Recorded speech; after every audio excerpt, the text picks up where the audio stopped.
이 시간 우리에게 주시는 하나님의 말씀은 신약 성경 요한복음 13장 30절에서 35절의 말씀입니다.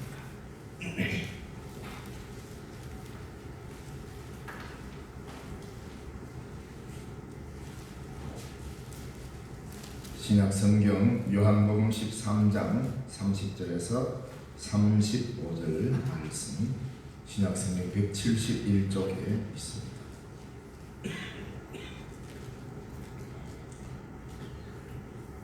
봉독해 드리겠습니다.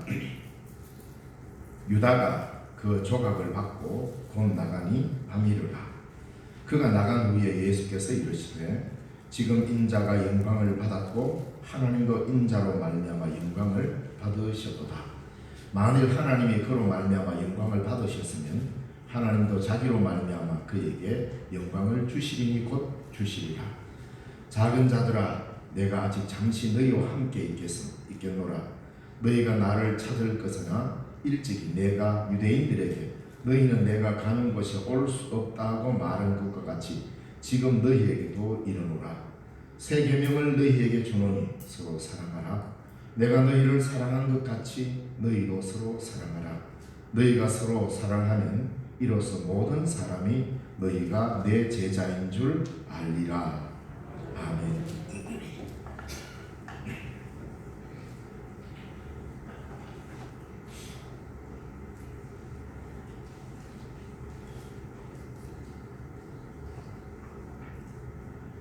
한 주간 지난주 또 교회에서 대면으로 예배를 드리지 못하고 영상으로 예배가 전달되었습니다. 참 안타까운 시대를 우리가 살고 있습니다. 어쨌든 속히 이 모든 어려움이 물러가고 즐거운 우리의 일상이 회복될 수 있도록 늘 기도하며 조심을 해야 할 것입니다. 이래저래 교회는 언제나 산 위에 있는 동네이기 때문에 많은 사람들의 표적이 됩니다. 잘해도 표적이 되고 못해도 표적이 됩니다. 우리 교회가 마치 코로나의 진연지인 것처럼 그렇게 말하는 사람들이 있다고, 그리고 제 귀에도 직접 또 들렸고, 그래서 참 안타까웠습니다. 그래서 사람들은 바르는 말이, 바르는 소문이 천리를 간다고, 그러면서 이게 우리도 참 조심을 해야 되겠구나. 명확하게 사실 확인이 되지 않는 상황에서 함부로 말하는 것은 어떤 사람에게는 굉장히 치명적인 위해를 가하는 그런 말이 될 수 있겠다는 생각을 했습니다. 원래 본인이 당하기 전에는 사람들은 잘 모릅니다. 그래서 한편으로는 되게 억울하기도 했는데 한국 교회를 전체적으로 볼 때 충분히 그렇게 생각할 수도 있겠구나 하고 또 마음을 다잡곤 했습니다. 그러면서도 우리가 해야 될 일은 우리에게 맡겨진 책임을 감당해야 합니다. 우리는 여전히 이웃을 사랑해야 하고 복음으로 그들을 이끌어 가야 될 책임이 우리에게 지어져 있다는 것을 잊으면 안 됩니다.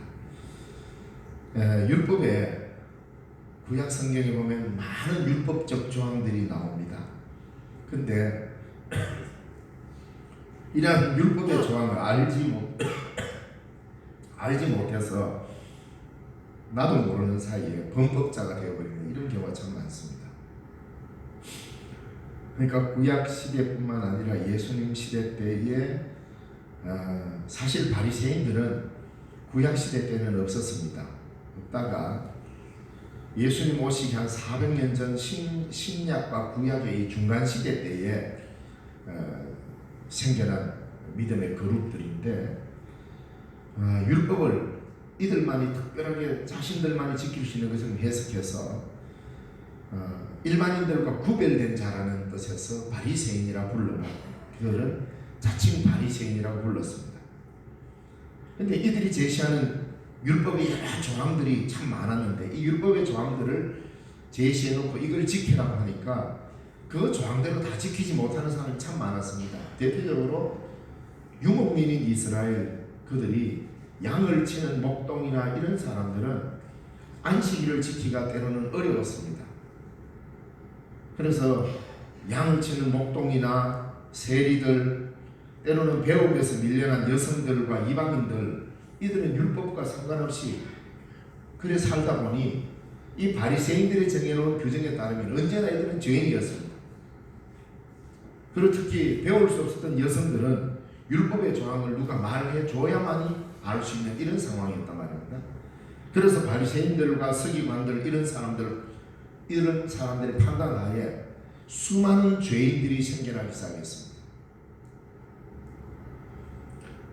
그러니까 서기관들이나 바리새인들, 그들은 자신들만이 이들 가운데 의로운 사람이라는 것이 드러나는 거죠. 그래서 많은 죄를 지적하고 율법의 많은 죄의 조항들을 설명함으로 인하여서 자신들은 의로워지고, 그걸 듣게 되는 사람들은 더 많은 죄책감을 가지게 되는 이런 상황에 놓이게 된 거죠. 그래서 율법의 조항을 세분화하면 할수록 죄인들이 많이 생산되는 이러한 시대가 이때였습니다. 바로 여기에 예수님께서는 사랑이라는 말 한마디로 그 모든 율법의 조항을 새롭게 해석해 버립니다. 나는 율법을 폐기하러 온 것이 아니고 완성시키러 왔다고 말씀하신 주님께서는 이 율법을 사랑으로 완성시켜 버립니다. 그래서 바리새인들이나 이런 사람들은 자칭 나는 모세의 후계자다, 우리는 구약의 시내산 율법의 정통을 따르는 모세의 후계자다라면서 나름대로 고개를 빳빳하게 들고 거기에 대한 자부심을 갖고 살았습니다. 그래서 모세의 후계자로 자처하는 그들에게 예수님께서는 너희들은 모세의 후계자냐? 그러면 내가 너희에게 말하는 이 사랑을 실천하면 우리는 하나님의 자녀가 되고 내 제자가 된다라고 말씀하시는 겁니다. 뭐냐면 바리새인들과 서기관들에 의해서 율법의 해석이 나오면서 이 율법이 지켜지고, 그래서 지키지 못하는 사람들로 인해서 자기들은 더 우월해지는 이 상황이 있다 보니까 우리가 바로 모세의 후계자다. 이럴 그때에 예수님께서는 너희가 서로 사랑하면 내 제자가 되고 너희가 곧 하나님의 자녀가 된다, 이렇게 이야기합니다. 그래서 모든 율법 조항을 사랑이라고 하는 하나의 단어에다가 주님께서는 집약시켜 버렸습니다. 바로 그 말씀을 하게 된 배경이 오늘 본문에 나오게 된 것입니다. 오늘 본문을 시작하는 30절 말씀이 매우 의미심장한 말씀이 있습니다. 유다가 그 조각을 받고 곧 나가니 밤이 이르라. 뭐냐면 예수님께서 세족식을 했죠. 제자들의 발을 다 씻기시고, 이때 예수님께서 함께 떡을 떼어서 나누면서 그 떡 조각을 주었는데, 다른 유다가 예수님이 주신 떡을 받아 먹고 그 조각을 받고는 밖으로 나갔습니다. 뭐 잘 알죠. 나간 이유는 대제사장들과 백성의 관원들에게 예수님을 팔기 위해서 나갔습니다. 그래서 유다가 그 조각을 받고 곧 나가니 밤이 이르라, 이렇게 소개하고 있습니다. 그러면서 31절에 그가 나간 후에 예수께서 이르시되 지금 인자가 영광을 받았고 하나님도 인자로 말미암아 영광을 받으셨도다. 그 밤에, 이 밤에 도대체 무슨 일이 일어나는 것일까? 밤중에 그 밤을 이용해서 일하려는 유다가 나간 바로 그 밤에 예수님은 영광을 받으셨다고 그렇게 표현하고 있습니다. 누구에게는 그 밤이 배반의 밤이 되겠지만 누구에게는 영광의 광채에 휩싸이는 밤이 된다는 말입니다. 그 밤에 예수님은 제자들에게 새 계명을 주십니다. 이 새로운 계명은 다른 모든 계명들을 뛰어넘는 계명으로 주신 새로운 계명, 새로운 법이다, 이 말입니다. 그래서 여기서 그가 나간 후에 예수님께서 지금 인자가 영광을 받았다. 요한복음에서의 예수님께서 말씀하시는 이 영광은 우리 인간적으로 표현하는 뭔가 대단한 광채에 휩싸이고 세상적으로 볼 때 큰 권력을 부여잡고 사람들 눈에 띄게 뭔가 대단한 일을 행해야만 우리는 영광이라고 생각하는데, 예수님은 자기가 이제 팔리기 직전에 가룟 유다가 자기를 팔러 나가는 그때에 예수님은 인자가 영광을 얻었다 이렇게 이야기합니다. 그리고 하나님도 인자로 말미암아 영광을 받으셨도다. 기독교의 신비는 바로 이런 게 있는 겁니다. 뭐 이상한 종교적 신비에 깔린 게 아니라 예수님께서 그 어두운 밤에 자신이 팔리는 바로 그 밤에 주님은 영광을 받으셨다. 모든 사람을 위하여 자신을 내어주어야 하는 이 일이 비로소 예수님에게로 돌아온 것입니다. 그리고 예수님께서는 하나님께서 보내신 이로서 보내신 자의 일을 감당하는 그 밤이 되는 것입니다. 바로 앞에 우리가 요한복음 13장의 전체의 내용이 어떤 것이냐면, 예수님이 제자들을 사랑하시되 끝까지 사랑하시니라 라고 시작하면서 세족식을 합니다. 예수님이 제자들의 발을 씻기는 장면이 나오고, 발 씻긴 이후에 바로 예수님께서 제자들과 함께 떡을 떼어 나누는, 우리 말하면 성만찬의 시간이 되었습니다.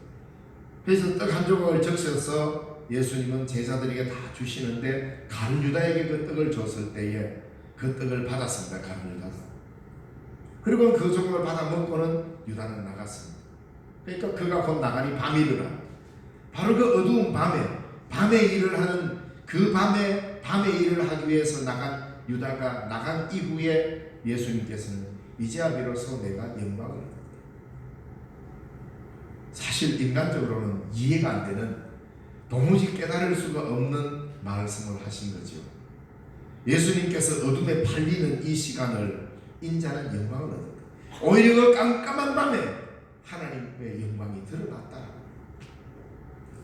가장 절망적인 순간 아닙니까? 그 어두운 밤에 자신이 팔려버리는 그 밤에 예수님께서는 오히려 아니다, 이것이 절망의 밤이 아니라 나와 하나님이 영광을 받으시는 밤이다, 이러면서 우리 기독교 공동체를 향하여서 우리가 하나님의 뜻을 이루기 위해서 가장 칠흑 같은 어둠의 밤을 지날 때 그 자리는 하나님의 영광이 드러나는 자리라고 우리에게 말씀해주고 계시는 것입니다. 그래서 그 밤에 예수님은 제자들에게 비로소 새로운 계명을 던져주십니다. 이 새로운 계명은 다른 모든 계명을 뛰어넘는 계명입니다. 하나님에 대한 사랑과 인간에 대한 사랑은 따로 떼어놓을 수가 없습니다. 하나님을 사랑하고 인간을 미워한다? 아닙니다. 하나님의 사랑과 이웃 사랑은 함께 가도록 되어 있습니다. 인간을 사랑함으로써만이 우리는 하나님을 사랑할 수 있는 길도 열려져 있습니다. 이 말은 뭡니까? 바로 예수 안에서 하나님은 인간 안에 계십니다. 예수님은 육체를 입고 이 땅에 오신 하나님이십니다. 그러므로 인간의 옷을, 인간의 몸을 입고 오신 예수 안에 하나님이 계시다 말입니다. 그러므로 그 예수에게 있어서는 인간 안에 하나님이 계시기 때문에 우리는 바로 사람을 사랑함으로써 하나님을 사랑할 수 있는 길이 열려져 있다. 우리는 어떻게 생각합니다? 우리가 일방적으로 나는 하나님을 사랑할 수 있어, 하나님을 사랑합니다 라고 말할 수 있는데 그 직접적인 길이 없습니다. 어떻게 하나님을 사랑합니까? 우리가 하나님을 사랑할 수 있는 직접적인 길이 없습니다. 이 세상의 진공 상태에 놓여져 있는 그런 가운데서 하나님을 직접 사랑할 수 있는 길이 없다 이 말입니다.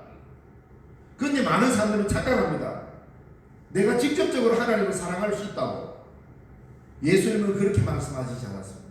하나님은 우리가 직접적으로 사랑하는 대상이 아닙니다.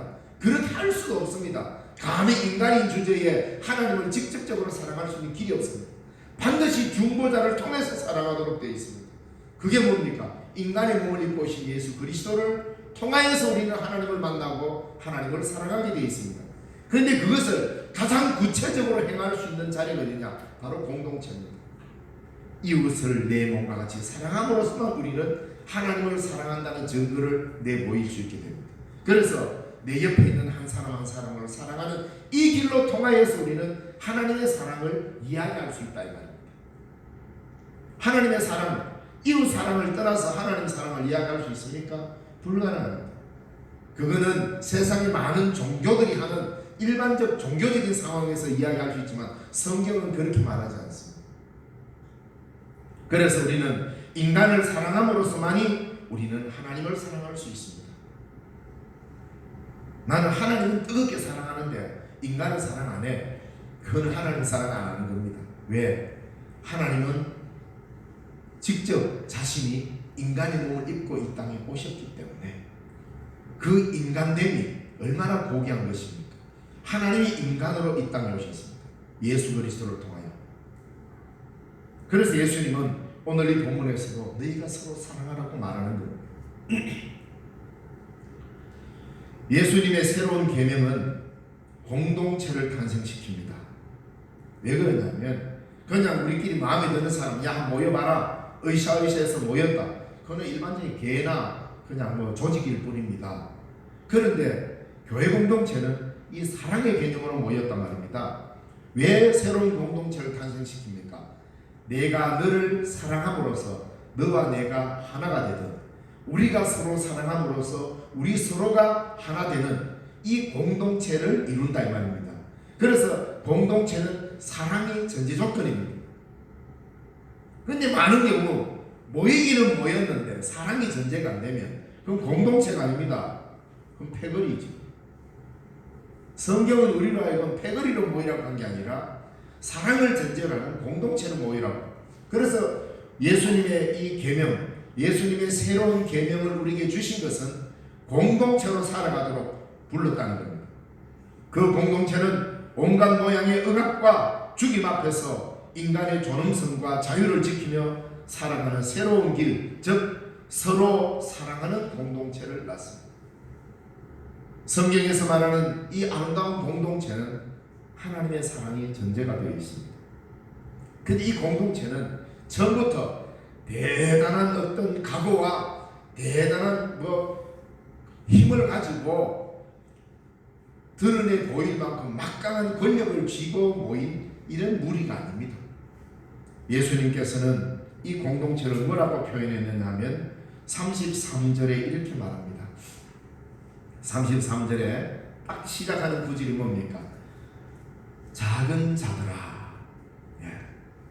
옛날 우리 개역 번역에는 소자들아 이렇게 나왔어요. 한문으로 보면 소자야, 소자들아. 작은 자들아. 우리 공동체가 그렇게 크지 않습니다.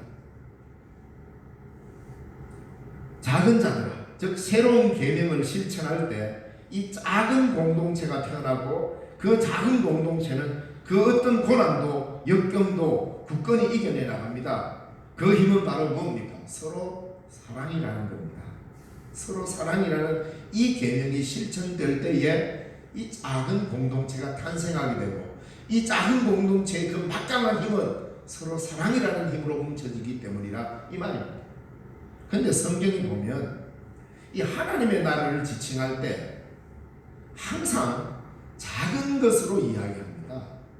그런데 인간은 크고 거대하고 대단하고 막강한 이런 것들이 자꾸 하나님의 나라가 되는 것처럼 착각하고 살아가는데 성경은 그렇게 말하지 않았다는 말입니다.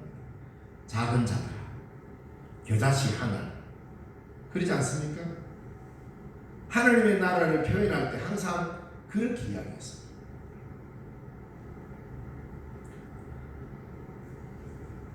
이렇게 사랑이 만약에 빠져버렸다? 사랑이 빠져버린 공동체는 아무리 종교적 규율을 철저하게 지킨다 해도 예수님의 제자 공동체는 될 수가 없다 이 말입니다. 우리가 서로 사랑함으로써 우리는 예수님의 첫 공동체와 연결이 되고 제자의 전성에 서게 되는 것입니다. 요한복음에 의하면 오늘 우리 신령중앙교회라고 하는 이 작은 공동체가 예수님의 제자들과 같은 라인에 서 있다라는 증거가 어디에 있느냐? 어디에 있느냐? 그게 바로 뭡니까? 예수님이 우리를 사랑하신 것처럼 우리가 서로 사랑할 때 우리는 그 첫 제자 공동체의 전승에 서 있는 사람이 된다 이 말입니다. 2000년 전에 예수님께서 제자들을 부르시어서 그 작은 공동체를 탄생시켰습니다. 그런데 그 공동체는 오늘 우리의 공동체와 연결이 되어 있습니다. 무엇 때문에? 우리가 서로 사랑할 때. 우리가 서로 사랑할 때. 어떤 방식으로 서로 사랑합니까? 내 기분대로 사랑하는 게 아니에요. 내 마음대로 사랑하는 게 아니에요. 예수님이 우리를 사랑하신 것처럼 너희도 서로 사랑해. 내가 너희를 사랑하는 것처럼 너희도 서로 사랑하라. 이거 아니에요. 그러니까 우리는 사랑하는 방식이 내 기분에 따라 내가 배운 대로가 아니라 성경에서 가르쳐주신 내가 너희를 사랑하는 것 같이 너희도 서로 사랑할 때 바로 이것이 계명이 우리에게 지켜질 때에 이 공동체는 예수님의 제자와 같은 공동체로서 그 전승에 서 있게 된다 이 말입니다. 뭐 내가 이렇게 사랑하는 건 나는 내 방식대로 사랑할래. 그것도 좋습니다. 미워하는 것보다 낫겠죠. 그러나 인간의 감정에 의해서 주어지는 그런 사랑을 이야기한 게 아니라 예수님께서 어떻게 사랑하셨는지는 요한복음 13장 전체에 나타나죠. 예수님께서 떠날 기약이 가까우니까 자기 제자들을 사랑하시되 끝까지 사랑하시니라. 그 사랑의 방식이 어땠습니까? 제자들의 발을 씻겨줬습니다. 발을 씻겨주시면서 내가 선생과 주가 되어서 너희의 발을 씻겼으니 너희도 이렇게 해라. 이것이 옳으니라 라고 13장에 가르치고 있습니다. 주님께서 우리를 사랑하신 방식이 바로 이렇게 사랑했습니다. 그저 물 한 대야 떠놓고 집사님 와봐라 앉아라 하고 발 하나 씻겨줬다고 해서 끝난 겁니까? 그렇지 않습니다. 거기에는 의미가 들었다고 그랬죠.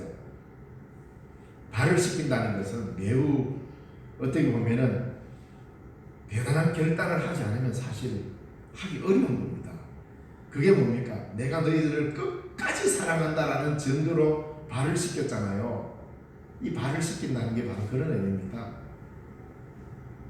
이 발로 나를 짓밟아도 나는 이 사람 원망하지 않겠습니다. 이거 아니에요.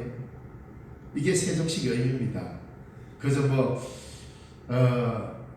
수련회 때 하나의 지나가는 프로그램으로 할 수 있는 게 아니에요. 그렇다고 발을 씻기 그러니까 너무 무거우니까 세속식 같은 거 하지 말자가 아니에요. 바로 그런 각오와 결단으로 발을 씻김으로써 내가 사랑에 참여할 때 그때에 그리스도의 공동체가 탄생한다 이 말입니다. 그때에 그리스도를 따라갈 수 있는 길이 열린다 이 말입니다. 가만히 서서 그냥 일방적으로 길이 열렸으니까 그냥 가기만 하면 돼. 예수님의 길을 따르는 구체적인 방식은 발을 씻김으로써만 걸어갈 수 있는, 내 발로 걸어가는 것이 아니라 타인의 발을 씻기면서 그 발로 가는 것이 예수의 사랑의 길입니다. 그렇게 가는 공동체가 기독교 공동체입니다. 그래서 서로 사랑하라. 왜? 그렇게 해서만이 공동체가 생깁니다. 예수님께서 요한복음에서 예수의 공동체를 만든 것은 제자들의 발을 씻기면서 발 씻김 받은 공동체가 탄생하고 너희도 이같이 행하라는 명령을 부여받는 공동체가 생겨났단 말입니다. 그게 바로 첫 교회의 모델 아니겠습니까?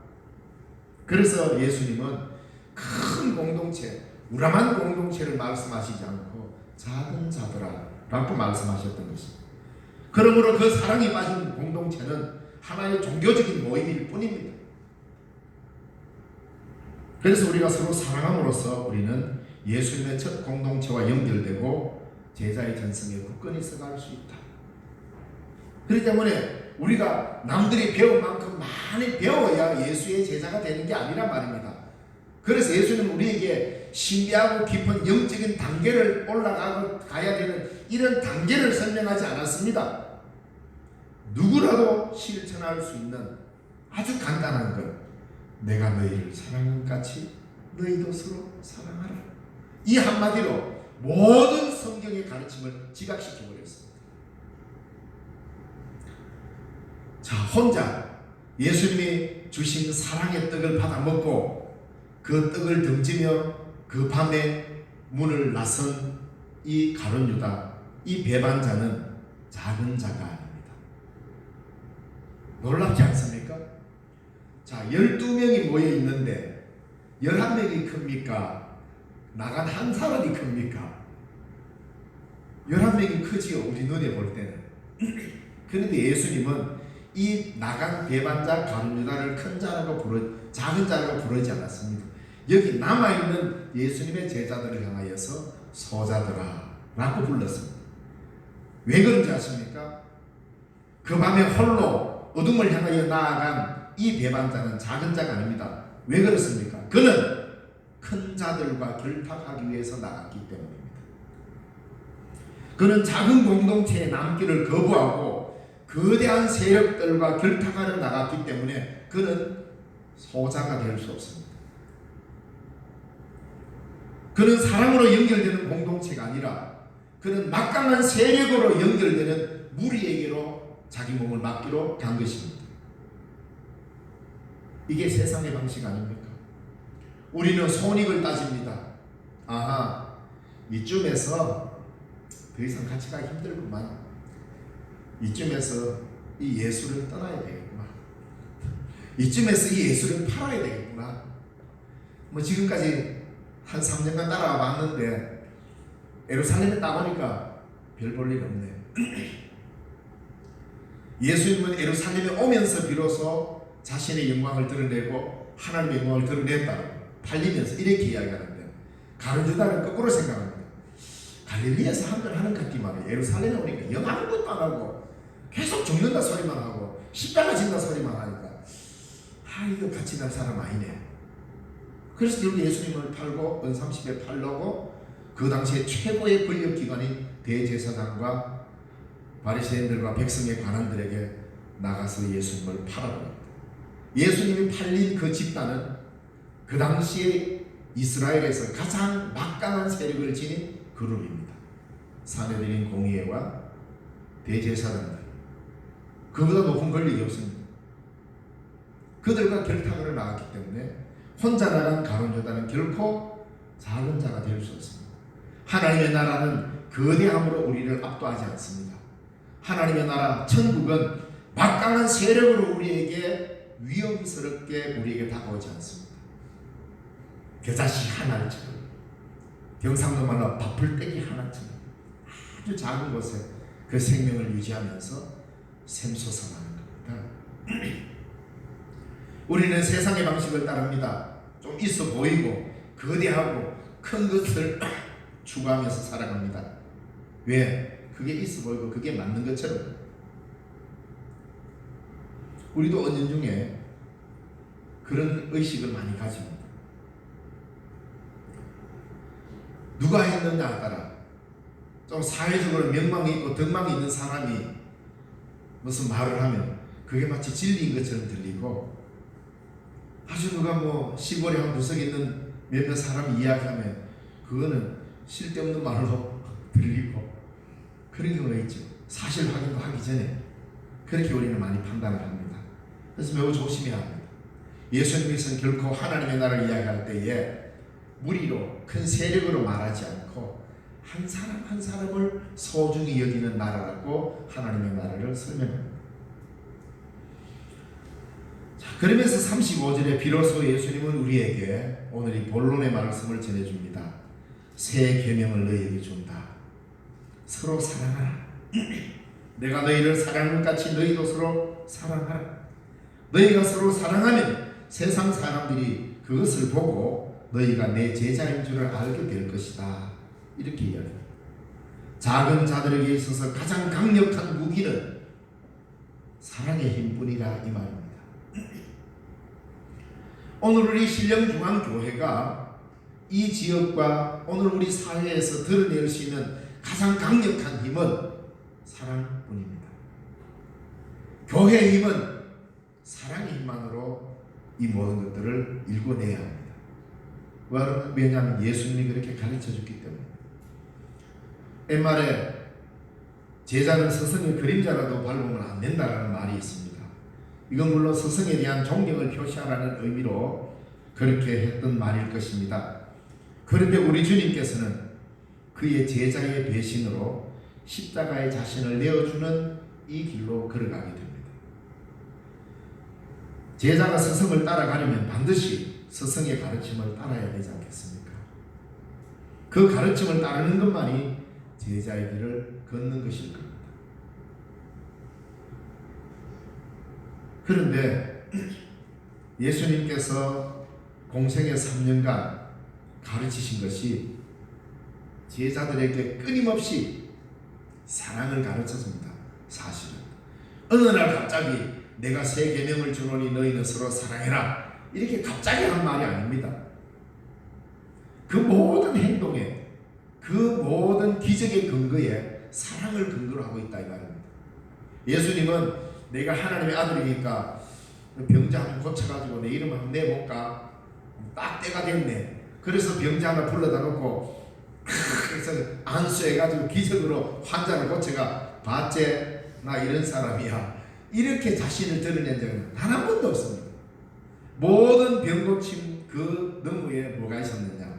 긍휼의 마음, 그 환자를 사랑하는 마음, 그 환자도 저들과 동일한 인격이라고 하는 그 마음, 바로 사랑의 마음으로 기적으로 병을 고쳤습니다.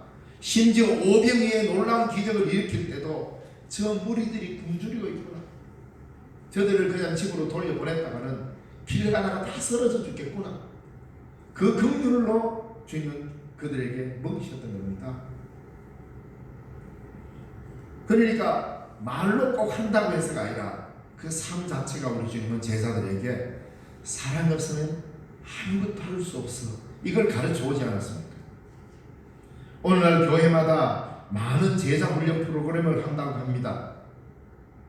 우리가 예수님의 길을 따르는 길은 한 길이요, 그 길은 특별히 누군가만이 깨닫는, 특별한 사람만이 깨달아가지고 알 수 있는 어떤 영적인 신비한 길이 아닙니다. 예수님의 진리는 어떤 단계에 도달해야만이 깨달을 수 있는 진리가 아니란 말입니다. 그것은 누구에게나 다 알아들을 수 있는 매우 단순하고 간단한 것이 진리입니다. 그게 뭡니까? 내가 너희를 사랑했듯이 너희도 서로 사랑하라. 이것이 새 계명이다. 이 계명만 지켜라, 이 말 아닙니까? 다른 계명 너희들 몰라도 괜찮다, 10계명 다 못 외워도 괜찮다, 율법의 수많은 조항을 몰라도 괜찮다. 단 하나, 내가 너희를 사랑했지 않느냐, 그 사랑 잘 보고 그 사랑으로 내가 너희를 사랑하자, 너희도 서로 사랑하라. 이것이 내가 너에게 주는 새로운 계명이다. 이 하나의 계명만 지켜라. 요한복음에서는 그렇게 우리에게 강조하고 있습니다. 자, 그런데 그거는 나는 하나님 계명을 몰라서 계명을 잘 못 지켜서 나는 지옥 갑니까? 이래 말할 수 없다는 겁니다. 예수님께서는 내가 곧 길이요 진리요 생명이라고 하셨습니다. 길 대신 주님을 따르는 진정한 제자의 모습은 어디에서 나옵니까? 그것은 주님께서 우리에게 주신 그분의 법대로 살아야 됩니다. 그분의 계명대로 살아야 됩니다. 여기서 말하는 내가 곧 길이요 진리요 생명이라고 이렇게 말씀하시는데, 이 모든 것이 바로 뭡니까? 길, 법이라 이 말입니다. 내가 곧 법이요 법이요 법이요 반복했었던 말입니다. 그 법이 뭡니까? 우리에게 준 새로운 계명, 이 법 아니겠습니까? 그것은 바로 새로운 계명을 주신 것인데, 여기에는 어떤 부칙도 조항도 없습니다. 단 하나의 계명뿐입니다. 기독교의 진리는 복잡하지 않습니다. 단순합니다. 최고의 학위를 받아가지고 똑똑하다고 하는 사람에게나 글자를 읽지 못하는 사람에게나 모두에게 적용할 수 있는 단 하나의 진리, 간단한 진리입니다. 그래서 나는 무식해서 예수 못 믿겠다, 이 말 못합니다. 나는 똑똑해서 예수 못 믿겠다, 아니에요. 단 하나잖아요. 새 계명을 주노니 내가 너희를 사랑같이 너희도 서로 사랑하라. 이 단 하나의 계명 아닙니까? 내가 너희를 사랑같이 너희도 서로 사랑하라. 우리는 구약의 10계명을 지키지 못해서 예수님의 제자로 따르는 자격을 잃는 것이 아니라 단 하나의 계명을 지키지 못할 때 예수님의 제자의 자격을 잃게 되는 거 아닐까요? 바로 사랑입니다. 근데 구약의 십계명도 예수님은 그렇게 해석했습니다. 자, 10개 중에 9개 다 잘 지켜도 그 중에 1개를 범하면 10개를 다 범하는 것이다 라고 예수님이 말씀하셨습니다. 진짜 법을, 십계명을 철저히 잘 지켰어요. 안식일도 철저히 잘 지키고 잘 했는데 도둑질했어. 그러면 이 10가지 법 전부 다 범하는 것이라 이 말입니다. 십계명은 10개를 다 지킬 때 비로소 온전한 준법이 되는 겁니다. 그러니까 그런 거 다 어디에 녹아 있느냐? 서로 사랑이라는 관점으로 들어가 보면 하나님이 우리를 사랑한 것처럼 요한 1서에는 그렇게 나오죠. 하나님이 우리를 사랑한 것처럼 너희도 서로 사랑하라. 예수님은 내가 너희를 사랑한 것처럼 너희도 서로 사랑하라. 예. 율법의 모든 조항이 여기 다 녹아 있습니다. 하나님이 우리를 사랑한 것처럼 서로 사랑하라. 왜 도둑질을 하지 말아야 됩니까? 내가 도둑질하면 지옥 가니까. 아니에요. 이웃을 사랑하면 도둑질을 안 하게 됩니다. 이웃을 사랑하면 간음을 안 하게 됩니다. 이웃을 사랑하면 살인이 없어집니다. 이웃을 사랑하면 하나님을 공경하게 되어 있습니다. 그리스도인에게. 그래서 사랑이 결정적인 답이라고 이야기합니다. 구약의 십계명, 이것도 결국은 사랑이라는 것입니다. 물론 그 사랑은 막연한 뜨거운 인간의 연민이나 감정만이 아닙니다. 사랑은 바로 자신을 내어주는 고난이 따르기 때문입니다. 이 사랑을 실천하기 위해 올바른 제자로 살아가기 위해 우리는 성경을 배웁니다. 우리의 배움이 주님의 계명을 지키려는 것으로 집중하지 않으면 그것은 울리는 꽹과리요 소리나는 후리일 뿐입니다. 우리가 예수님의 제자라는 사실을 세상의 모든 사람들에게 인정받는 길은 너희가 서로 사랑하면입니다. 제자는 우리가 서로 사랑할 때 우리가 예수님의 제자됨의 증거가 확보된다는 말입니다.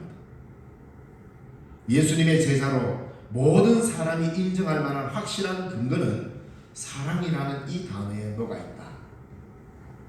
그런데 이 사랑이 그리 쉽지는 않습니다. 왜냐하면 발을 씻기는 자세로 해야 되기 때문이죠. 그래서 주님의 부름받은 자로서 이 공동체를 만든 겁니다.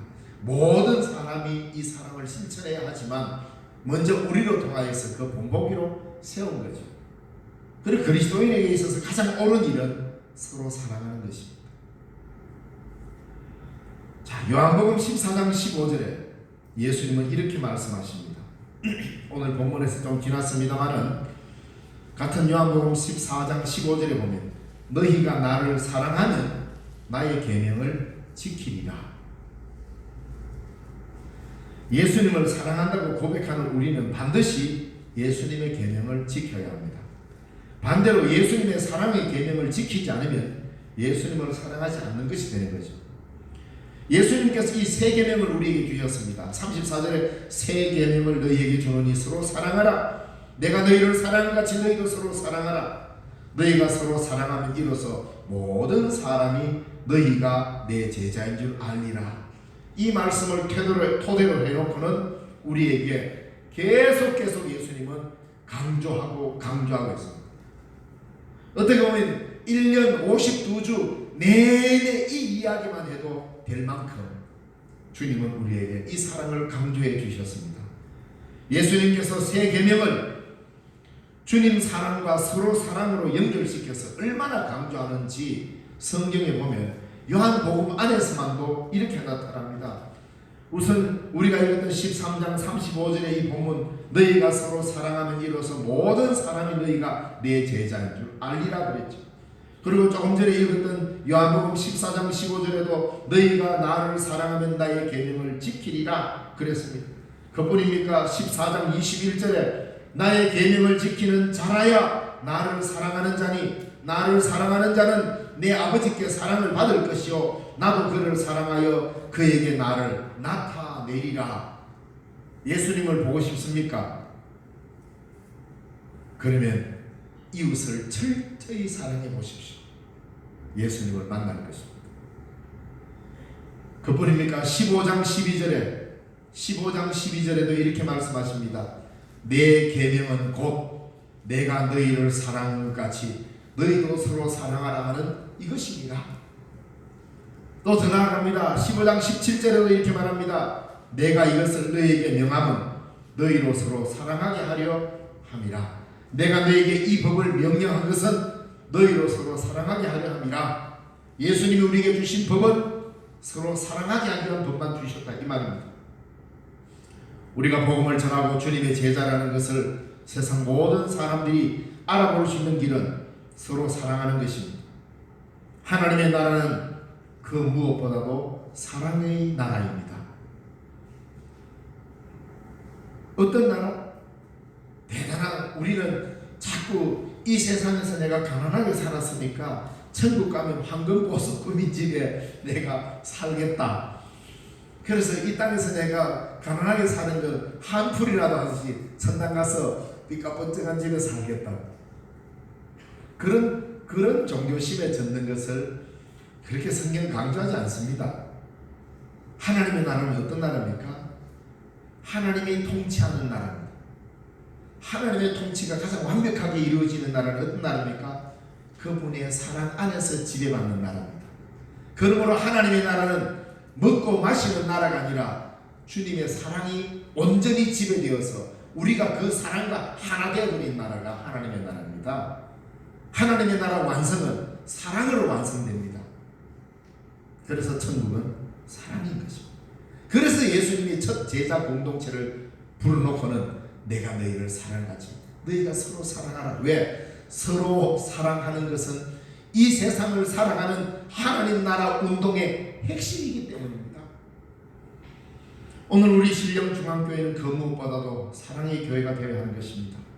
그로 인해 가장 아름다운 제자의 길을 걷는 교회가 되어야 할 것입니다.